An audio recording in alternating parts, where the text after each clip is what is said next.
In this example, we're going to consider a growth model that's a little more nuanced than the exponential growth model for populations.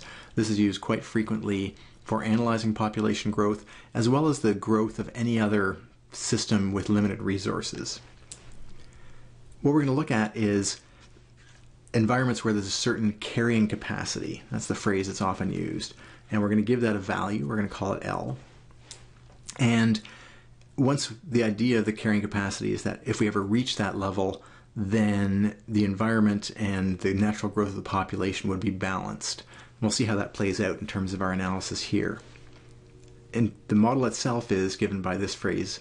The logistic model, it is assumed that the rate of growth of the population, dp dt, is proportional to, is equal to a constant times, the product of P and L minus P. So nothing fundamentally new there in the translation from English to math, but this is a different kind of model than the other ones we've seen more recently. We saw it about a unit or so ago, but it's new relative to this unit, or needs a refresher relative to this unit. One of the things that we found earlier was that the growth rate, so in other words, slope of P here, the slope of the P of T graph, was steepest, or the rate of change was largest, when the size of the population was halfway between 0 and L. When the population is small or close to L, then the rate of growth is pretty tiny too.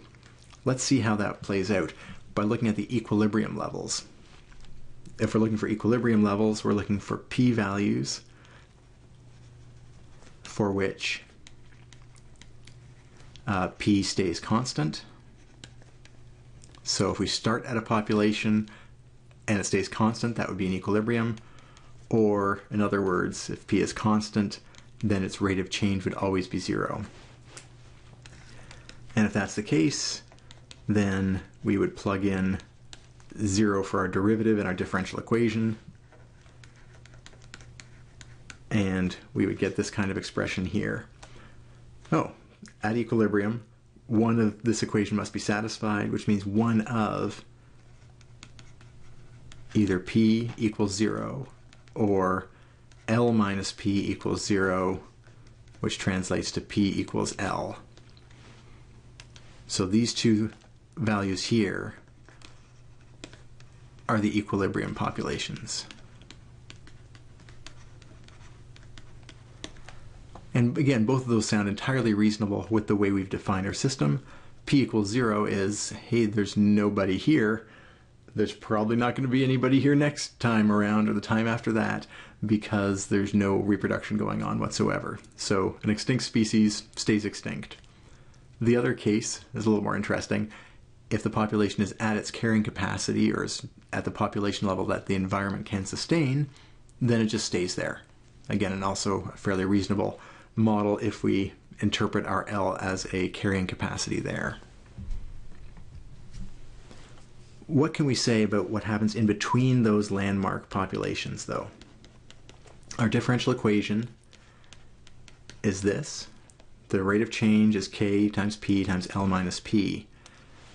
Well, if our population is lower than L, that means L minus P will be, well, P is smaller than L, this will be positive. If we take a look at a sign chart, this will be positive. Population's a positive thing. And when we look at these models, this K here would be positive as well, or we would have a negative sign out front if we needed it. And overall, then our sign of the derivative will be positive. So if L is below, the population P is below the carrying capacity L, then our derivative is positive, and so our population is increasing. That seems pretty reasonable. If there is a carrying capacity at L, then the population is going to grow up until it reaches that, or until it approaches that. What happens if we go the other way, though, and we actually have a population that's above? If we have a population that's above the carrying capacity, what would we do with that scenario? Well, again, the same differential equation dictates what's happening, but if the population is bigger than our carrying capacity, that means that L minus P is going to be negative. Well, that means this term here will be negative, P still positive, K still positive.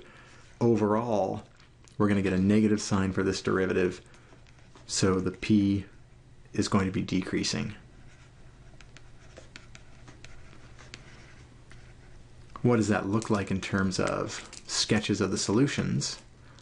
Well, we're going to see something similar to our earlier models, though it's going to be a little distinct. If we have our population on this axis and time on this axis, if we started the carrying capacity, we'd stay at that forever. If we started at population 0, we'd stay there forever. If we start above the population equilibrium, then things are going to go down towards the equilibrium. If we start below, it's going to go up towards the equilibrium. And we also see that fancy S-bend from an earlier unit if we start below or pretty close to 0, because we get slow rates of growth, then faster, then slower, things like that. So this general model matches, again, our intuition pretty well about what would happen to a population under some kind of environmental limits on its population capacity.